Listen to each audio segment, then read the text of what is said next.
the JBR Podcast. Wake up and check it out. Where music and life connects. Let's go. I really appreciate this. Yeah, no problem. I know it's we've kind of juggled back and forth a little bit in terms of making this happen, but yeah, I appreciate you taking the time. Yeah, I guess I got small kids. I just need to, this is the time to pick them up from school. Yeah, no, I hear you. I got some myself, so I know how that goes. So tell us, I know I briefly remember, you were in radio and Right. Well, you and I met at Kingfishers. yeah, Yep. Howard Greenstein was your keyboard player. yeah, he still plays with me. So I sat in for a tune. You were very gracious to let me play. Yeah, no worries. That was what, that's like the great a thing. year ago, a year and a half ago? Yeah, well, was that I think it might have been even more than that, because wasn't it just before COVID hit? No. It was after COVID. No, for sure. it was after COVID. Okay, it was like a big blur It was during like those years. a year and a half ago. Yeah. Okay, So yeah. that was really nice. I like to come to Maple Ridge once in a while because I know they've got really good music there. They got the Hanny and the Kingfishers, and that's where my wife and I like to go to listen to live music. But we live in West Vancouver. It's not much going on here musically. Yeah, it's a bit of a haul too to come all the way out from West Van. Even though the distance isn't far, the time can take you quite a while just with the traffic. Right. So yeah, I've been a radio host for many years. I started off well. When I was in high school. I was a DJ at my high school radio station. It was in Massachusetts. So I was just playing mainly blues. So nobody was playing blues at the time. So I kind of just broke that tradition, and then I introduced people to like Muddy Waters, Howling Wolf, BB King, and all that. That was when I was 15 years old. So it was a Nice. radio station called WNMH. NMH was my high school. So it was broadcasted in not only Massachusetts, but also in New Hampshire and Brattleboro, Vermont. So it was just like a tri-state area.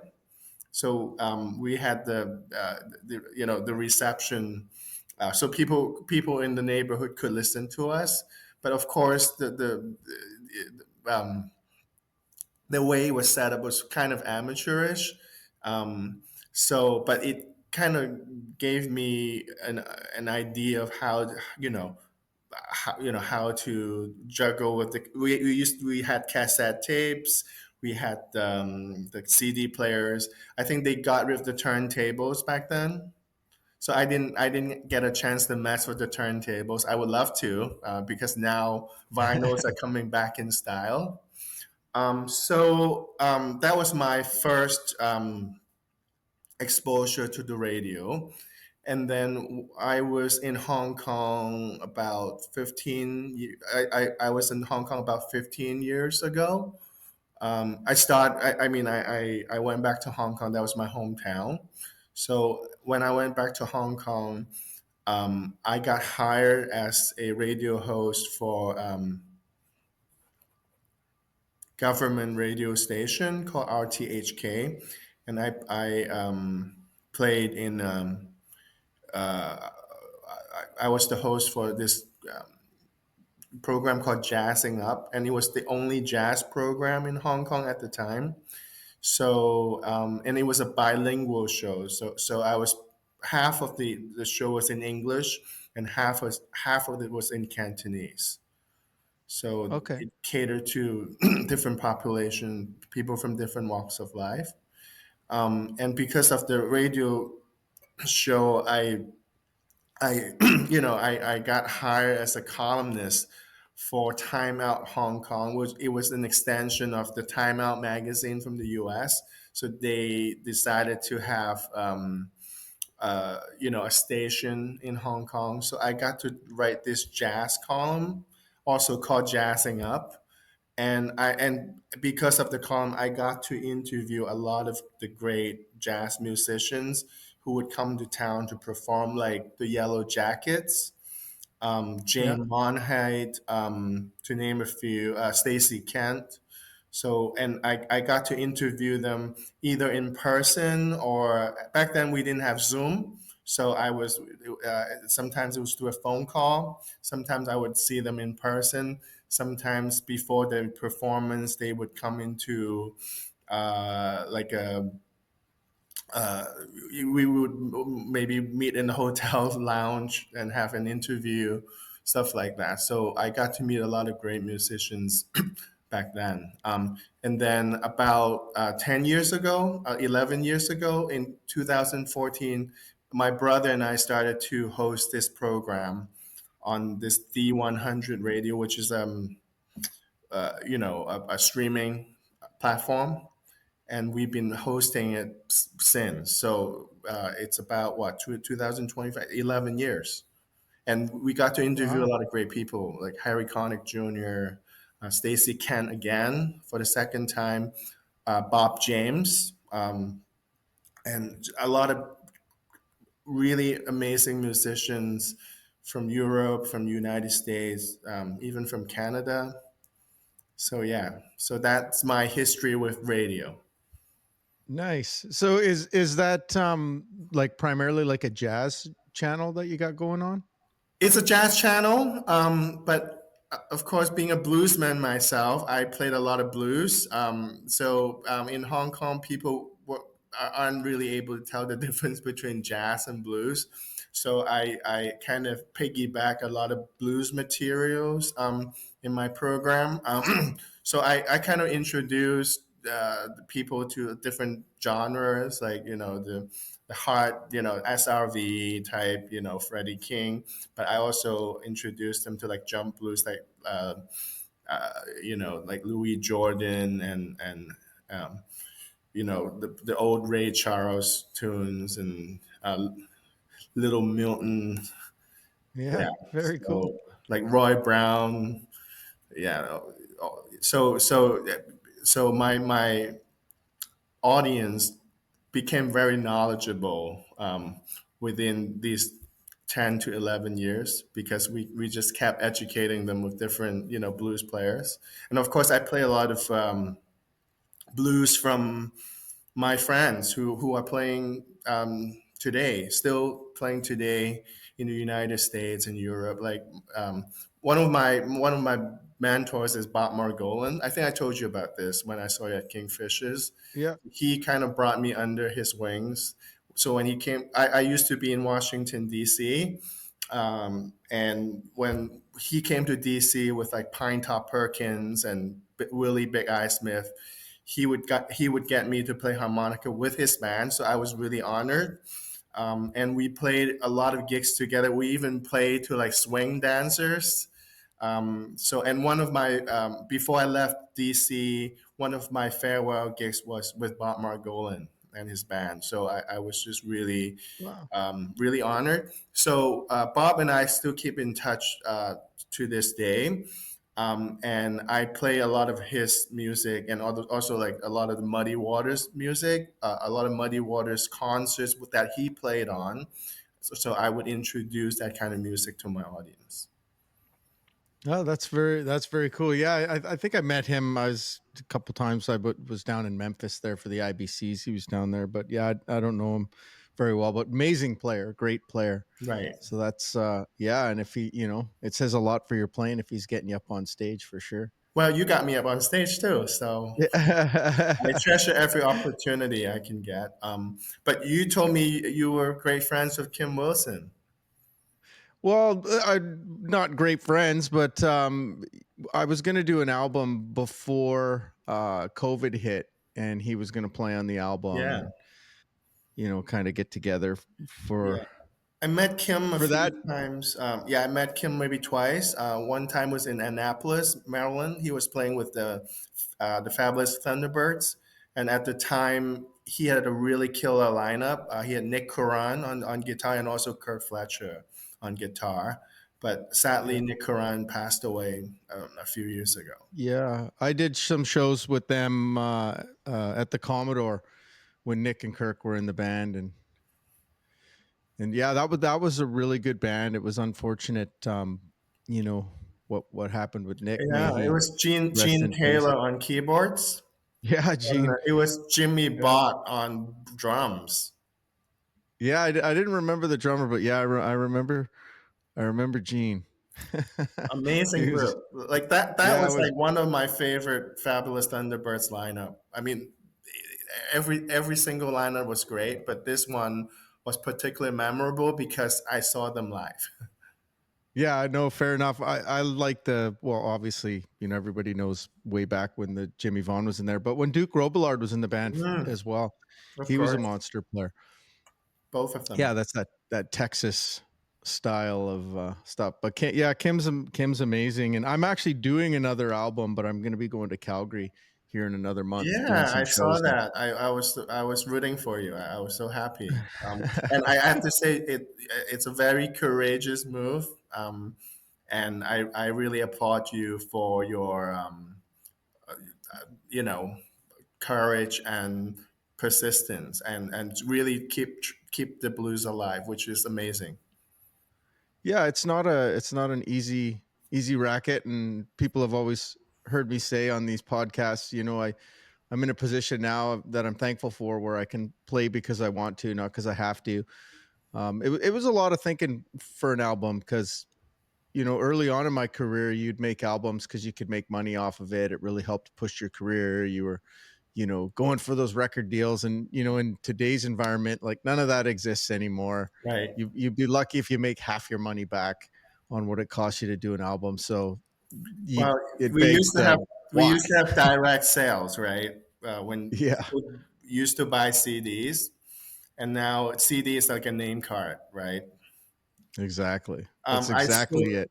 but speaking of which, I still listen to your old albums on my Apple Music all the time. So Well, your music still serves as spiritual guidance.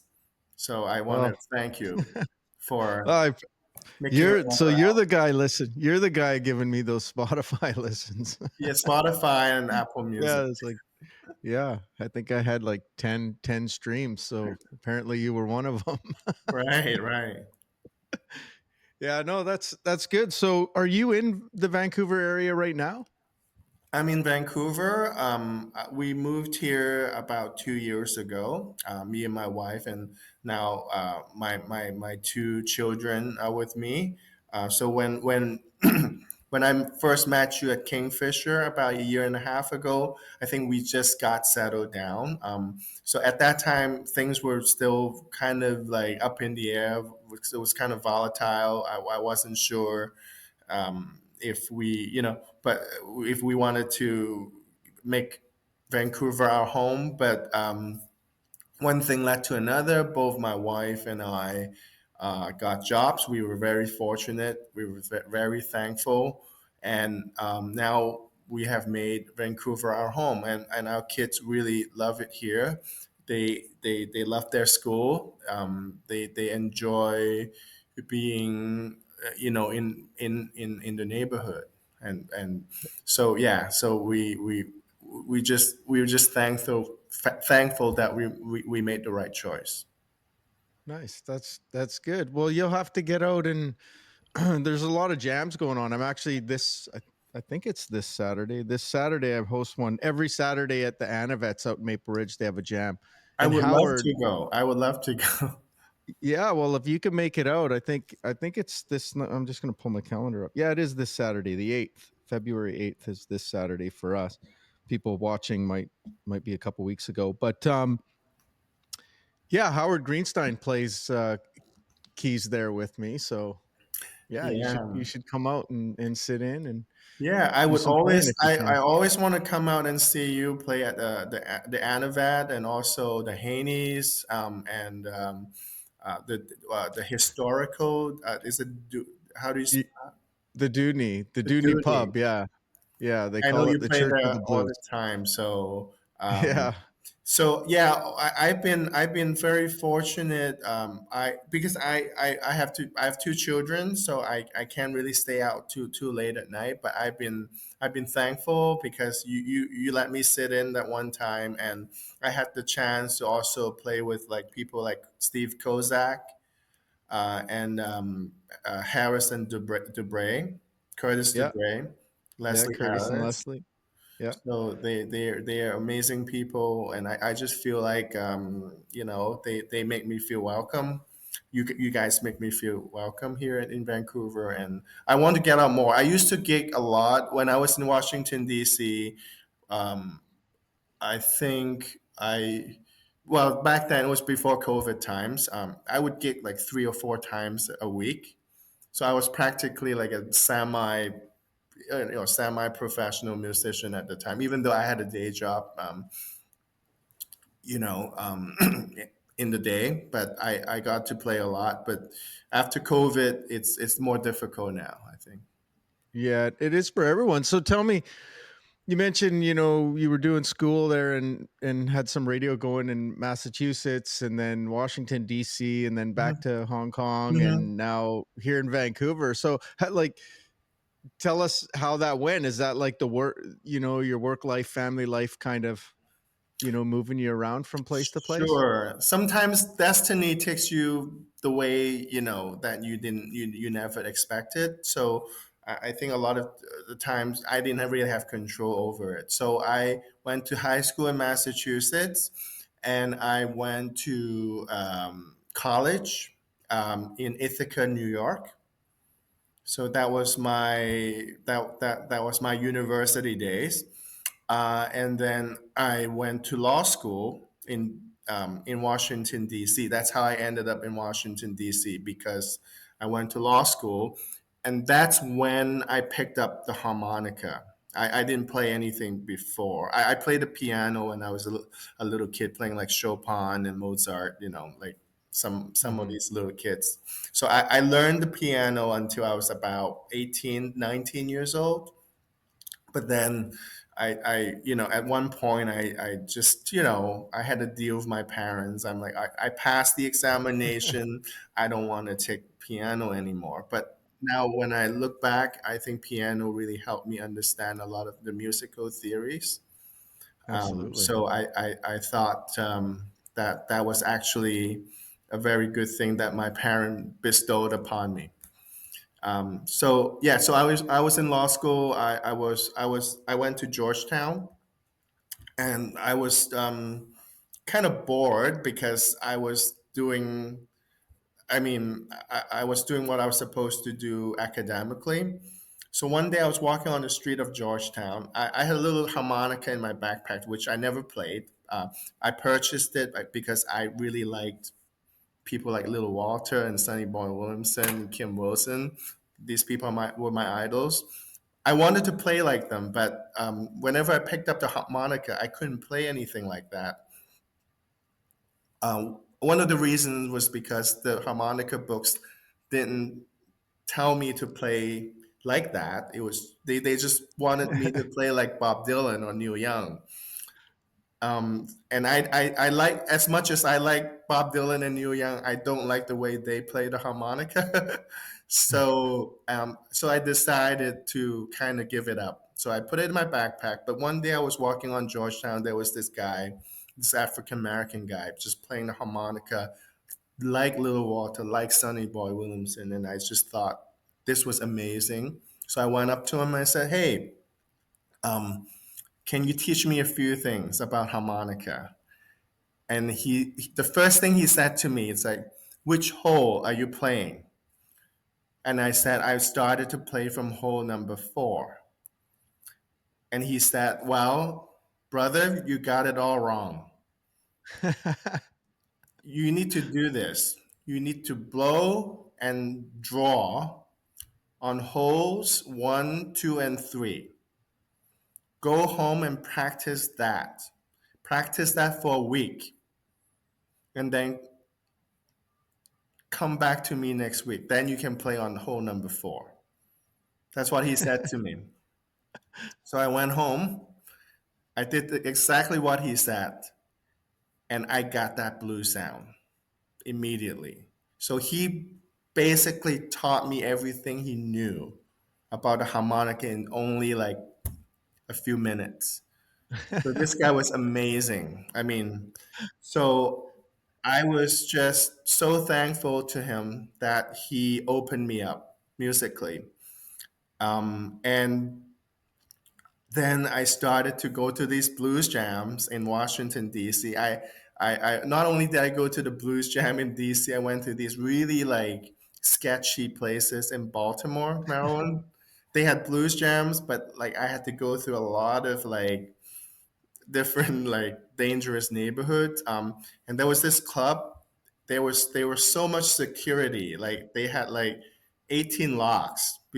They had to open the locks before they let me in. And then it was primarily African American club, and I remember the guy was like, "What are you doing here?" Right, and I was like, "Oh, I just wanted to check out the place because there was this guy. He's like a blues legend. His name was Jesse Yon. He passed away a few years ago.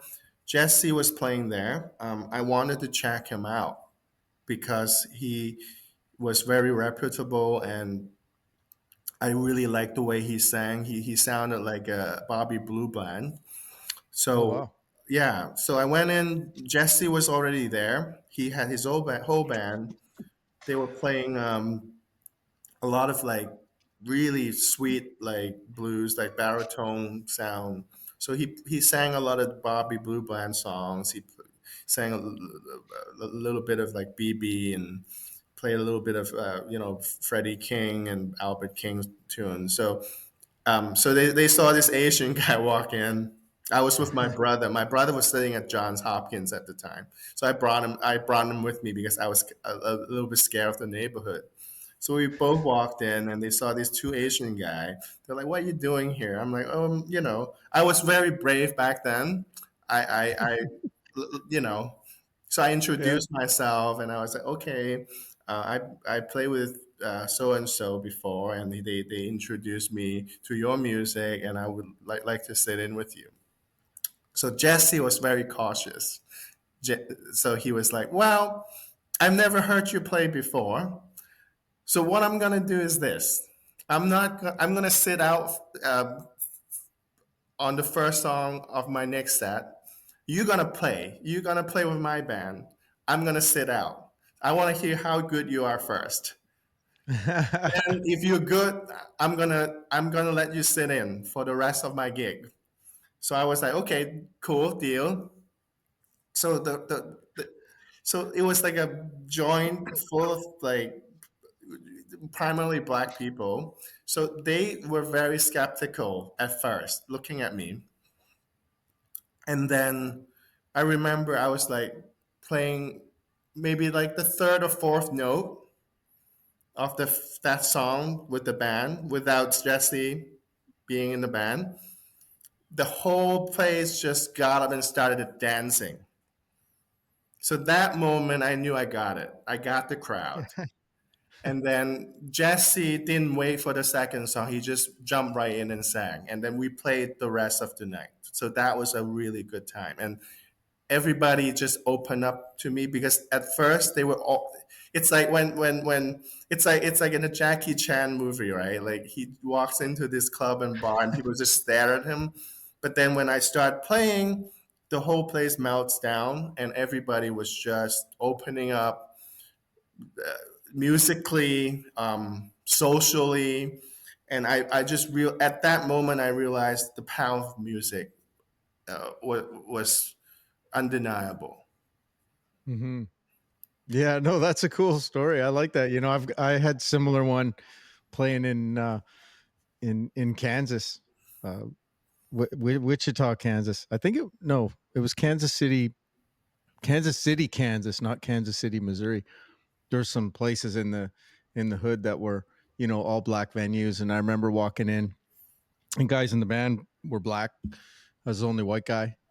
Walk in and you kind of get a little bit of the look because it's out of the norm. It's like, hey, is shit gonna go down? What's this guy doing here? Exactly. Right. Then when you get up and play and they realize, wow, like for the person, this person that's culturally different to have obviously studied the music, And there's they like it's a a mutual respect. respect. Yeah. It's a mutual respect for sure. Cause then they're like, okay, this guy's cool. Yeah. Yeah, no, I can see that. Especially, well, for me being a white guy, it's not uncommon for there's a lot of white people playing music, right? But you don't see as many, I guess, Asian harmonica players out there. So I guess it Well, can throw them for a little that's loop. right. Well, in Japan, there are a lot of great harmonica players, like Japanese great players, but they're not in the United States, right? So Yeah. it's a foreign concept to them. Um, yeah, so I was in DC. I got my first job as a lawyer in DC. I practiced administrative law. I was I worked for the FDA, so I was part of the like government council, that type of thing. And then afterwards I worked for a private law firm, and then for some reason that year, my mom called me up and said, "Hey, Henry, you spent about 14 years in the United States. Have you ever thought about coming home to Hong Kong?" So I just thought for a little while, maybe for like a couple seconds, and I said, "Yeah, why not?" So because I hadn't really spent time with my parents since high school. I went to boarding school in Massachusetts. So I thought it would be fair for me to go back to Hong Kong and spend Mm. some time with them. And it turned out that it was the right decision. So yeah, I went back to Hong Kong. I got my law license. So I was practicing in this law firm for about 17 years. I actually still practice for them. But because I'm overseas, I'm working as like a counsel for them. But this law firm kind of nurtured me and kept me employed for the last 17 years. And it turned out I made the right decision because not only did I meet my wife and I got married in Hong Kong, all these opportunities open up, like the radio shows, the magazines, and my brother and I got to make three albums, our own albums. Nice. And at the time, again, people were buying CDs, so we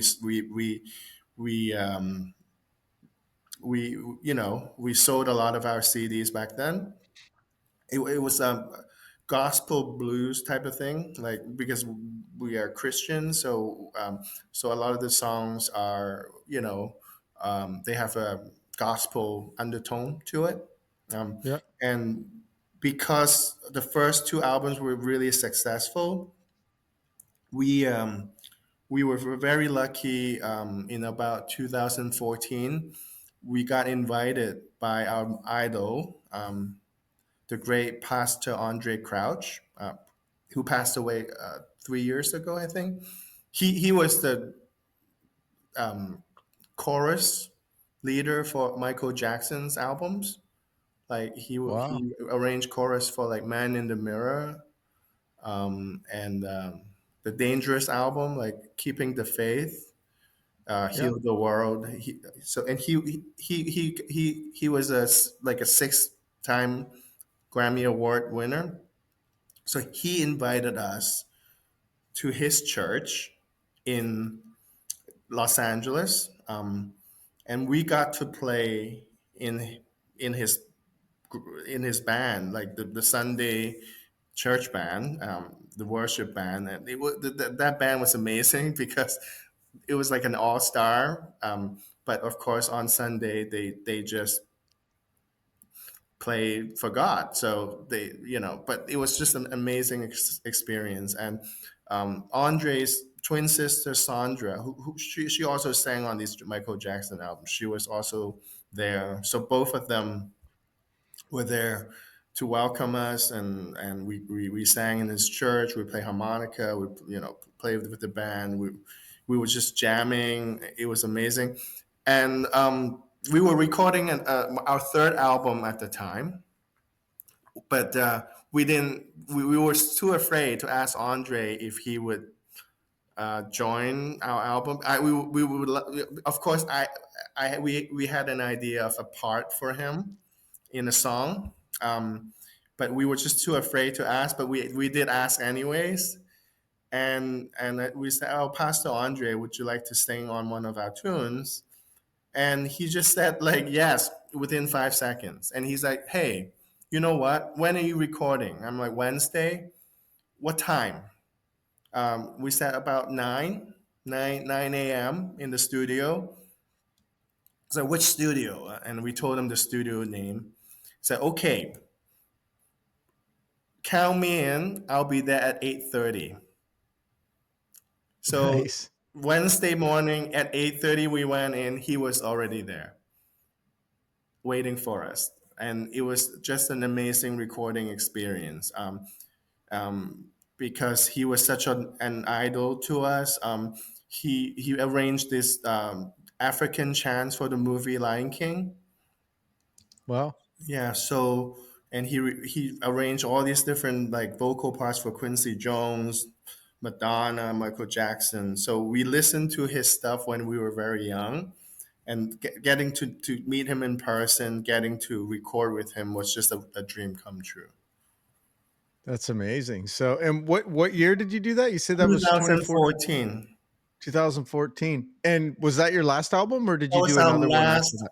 album in our own names, like the Chung brothers. But we produce a lot of albums for other people throughout those 17 year interval. So we recorded, and I mean I recorded harmonica on a lot of different tracks for Yeah. the usually it's the Hong Kong pop stars. So if they needed a song that needs like a blues touch or like a jazzy type of touch, they would hire me to play the harmonica on those albums. And sometimes if they need like the whole like blues sound and gospel sound or jazzy sound, they'll hire me as a producer to produce it, the entire song. But we did play on a couple of like international artists albums. Like there's I don't know if you know this guy Ulf Joaquinius, a guitar player. He used to play with Oscar Peterson. He was Okay. the last Oscar Peterson guitar player. So we recorded for him and with him, and also I think I told you about when Larkin Poe came to Hong Kong. They just won a Grammy last year for the contemporary blues artists. These girls, these two girls. I don't know if you know them. One of them plays a slide guitar. The other girl sings. They're sisters, because we're the Chong brothers and they're the Larkin-Po is the sisters, so they kind of grouped us together when they were playing in Hong Kong.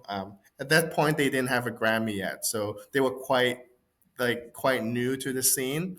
But I guess some people really had like very good judgment. They hired them and they just like rocked the joint. So they had us open for them, and I also sat in for a couple of tunes on harmonica. So Nice. yeah, so that was the So in Hong Kong, there were a lot of opportunities that opened up, especially before COVID. So yeah, I not only did I get to interview a lot of people for my radio show, I got to play with a lot of international artists when they came into town. Um, so that was a really good experience. Nice. So, when you were, what drove you to come out to Vancouver? Because your work is kind of still like an international thing. So, what was the Right. attraction to Vancouver? Well, well, at one point, I think my family wanted a change in the dynamics, and it has to do with the fact that I think when my children are growing up, we would like them to be exposed to um, some good values, and so I mean, I don't want to like go too deep into the political thing, but there were some challenges to Hong Kong um, at the time, and and at that and we were lucky too, because I told you both my wife and I got jobs over here, so we decided to give it a change to Hmm. our lifestyles, and especially when my kids are growing up, we want them to be exposed to some good values, and also in an environment where um, they didn't have to fear about something. Hmm. Yeah. Yeah, I hear you. So that's why we decided to make the move. Nice, nice. And now you've been here a couple years, and you're kind of just planting your feet down in the Vancouver scene, and Yeah, and I yeah, gotta say it's an eye-opening scene. I like I said, I was really lucky to have met you, Steve Kozak, and Leslie Harris, Curtis DeBray. Also met Rob Montgomery, Nadine yeah, States, also Double D. yeah, Sandy Bone from the Princeton.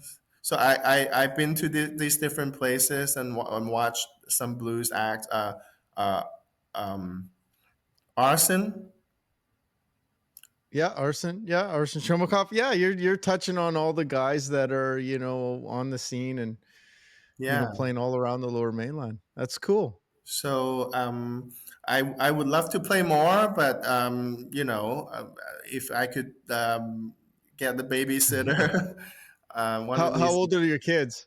My younger one is 5. His name is Okay, yeah. Ethan. My older daughter, her name is Ashley, and she's 9 years old. Yeah, so still young. Yeah, I had some kids, so I know what it's like to, try and get out to do shows. It can be a challenge I when you feel got little ones like guilty that. when I go out and have my wife take care of the kids. It feels like I'm abandoning them. So, but I do Yeah. take them out to shows that are in the afternoon. So we would like to go to AFNETs, ANAVETs one of these days. I brought my children to Lana Luz Yeah. you see Mike Van Ice. I think they like that kind of music. They were dancing Nice. to it. They were just grooving to it. I think they like the kind of music, and the fact that it's in the afternoon, it's great. Yeah, and well, the Dudney has, like, where the stage side is, you have to be 19, but it's such an open concept area. On the other side, minors are allowed there, right? So you can bring them to that venue as well, and that's a 3 to 7. It's a jam session, so they can see you play. Yeah, but they love seeing me play. Yeah, yeah, Yeah, yeah. That's awesome. No, man, I think that's great, and I appreciate you taking the time to come on here and talk with me and tell us your story. And I yeah. hope I that love.